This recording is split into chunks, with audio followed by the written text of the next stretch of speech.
Ako po ay nalulung sa droga, sigarilyo, alak, pati na po pagsusugal. Sa habang katulong ng mahal na Panginoong Diyos, hindi ako napasok sa rehabilitation center, hindi ako napasok sa mental hospital.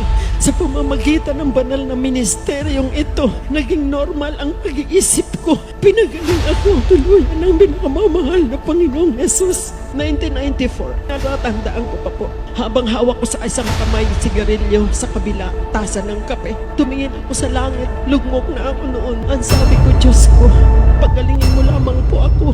Kahit hindi mo na ako pakainin. Narinig ng mahal na Panginoon ang binubulong ng isip kong iyon. Isang araw po, nabuksan ko ang Channel 13 at napanood ko po ang banal na gawain ng Jesus Miracle Crusade. At bukod tangi po, narinig ko sa dami ng pinapakinggan ko mga ngaral.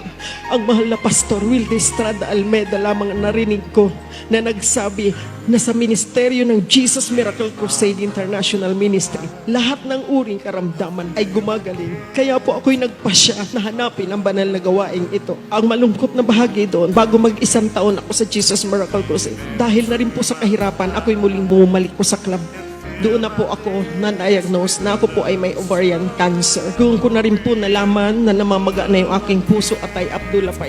Kaya sabi ko, mahal na Panginoon, buhayin mo lamang ako dahil wala po akong pera para magpa-opera. Hinihingan pa ko ng mga doktor 35,000 nung panahon po na yon para po daw tanggalin yung matres ko. Nung pinuntahan po ako ng 2 prayer warriors sa hospital, sinabi nila sa akin, taga Jesus Miracle Crusade ka na pala kapatid, baptized ka na pala. Ano ang ginagawa mo sa ospital na ito? Oo nga naman, unti-unting sinuri ko aking sarili. Ang daming patotoo sa Jesus Miracle Crusade. Buhay ang Diyos. Bakit ako nasa ospital? Kaya po ako'y nagdesisyon. Mahal na Panginoon, ako'y babalik na sa banal na gawain.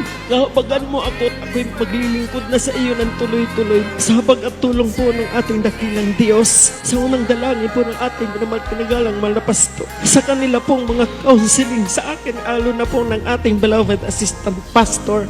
Mga minamahal, hindi po ako naoperahan. Hindi po natanggal yung matres ko. Dahil ako po pinagaling na lubusan ng ating pinakamamahal na Panginoong Jesus. Lahat po ng 13 kong karamdaman na yan, pinagaling ng dakilang Diyos. Walang gamot, walang operasyon, walang medisina, walang doktor, walang ospital. Hanggang sa kasalukuyang ito, mga minamahal ko, wala akong iniinom na gamot. Subalit na nanatili, ako'y malusog. Hindi ko kahit kailan mabibilang gaano karami ang kabutihan mo na binigay sa buhay ko. Ang pagbabago mo sa buhay ko mula sa pangangaladya, mula sa putik ng kasalanan. Ngayon binihisa mo ako, may kabanalan, binihisa mo ako. Yung pag-ibig na mula sa iyo, mahal na Panginoon, sa lahat ng pagpapala sa physical, sa financial, material na bagay. Higit po sa lahat sa spiritual na pagpapala. Ang lahat po ng kapurihan, pagpapasalamat, kadakilan, ay tanging lamang po sa iyo, pinakamamahal na Panginoong Jesus. Glory to God. Hallelujah. Praise the Lord.